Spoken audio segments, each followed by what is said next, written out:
വനം വകുപ്പിനെതിരെ രൂക്ഷ വിമർശനവുമായി വീണ്ടും സീറോ മലബാർ സഭ. മനുഷ്യജീവനും സ്വത്തിനും അർഹിക്കുന്ന പരിഗണന നൽകാത്ത ഭരണകൂടത്തെ ജനകീയമെന്നോ ജനാധിപത്യമെന്നോ വിളിക്കാനാവില്ല. ബിഷപ്പ് റെമിജിയോസ് ഇഞ്ചനാനിയേൽ ദീപികയിൽ എഴുതിയ ലേഖനത്തിലാണ് വിമർശനം. വന്യജീവി ആക്രമണം തടയാൻ വനം മന്ത്രി ഒന്നും ചെയ്യുന്നില്ല എന്ന് വനം വകുപ്പും മുഖ്യമന്ത്രി ഏറ്റെടുക്കണമെന്നും ലേഖനത്തിൽ പറയുന്നു. എസ് ശ്രീകാന്ത് വിവരങ്ങളുമായി ചേരുന്നു. ശ്രീകാന്ത്, ആ ലേഖനത്തിൽ ഇതുവരെ ഉണ്ടായിരുന്ന വിമർശനം കുറച്ചുകൂടി ഷാർപ്പായി, കുറച്ചുകൂടി കടുപ്പിക്കുന്നു ക്രൈസ്തവ സഭ. ശ്രീകാന്ത്,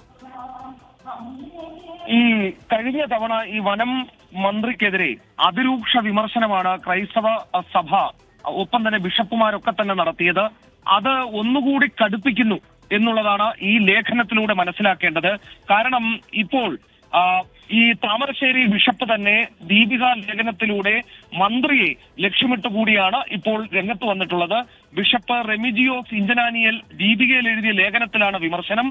മനുഷ്യജീവനും സ്വത്തിനും അർഹിക്കുന്ന പരിഗണന നൽകാത്ത ഭരണകൂടത്തെ ജനകീയമെന്നോ ജനാധിപത്യമെന്നോ വിളിക്കാനാകില്ല. വന്യജീവികളുടെ ക്ഷേമത്തെക്കുറിച്ച് അന്വേഷിക്കാൻ കാണിക്കുന്ന ആവേശത്തിന്റെ പകുതി മനുഷ്യജീവനെ കുറിച്ച് പഠിക്കാൻ വനമന്ത്രി എ കെ ശശീന്ദ്രൻ കാണിക്കണം. ജനങ്ങൾക്ക് സംരക്ഷണം നൽകാൻ കഴിയാത്ത ഒരു വകുപ്പിന് എന്തിനാണ് ഇത്ര സന്നാഹങ്ങൾ എന്നാണ് ബിഷപ്പ് ഈ ലേഖനത്തിലൂടെ ചോദിക്കുന്നത്. വനം മന്ത്രിക്ക് വകുപ്പിൽ സ്വാധീനമില്ലാതെ വന്നിരിക്കുന്നു. മൃഗാധിപത്യ സ്ഥാപകരോ വനം വകുപ്പ് എന്നുള്ളതാണ് ബിഷപ്പ് ഈ ലേഖനത്തിലൂടെ ചോദിക്കുന്നത്. അതായത് നിശിത വിമർശനം. കഴിഞ്ഞ തവണ രാജിവെക്കണമെന്നാവശ്യപ്പെട്ടു, അത് വിവാദമായി, അതുകൊണ്ടും നിർത്തുന്നില്ല. നിശിത വിമർശനം തുടരുന്നു.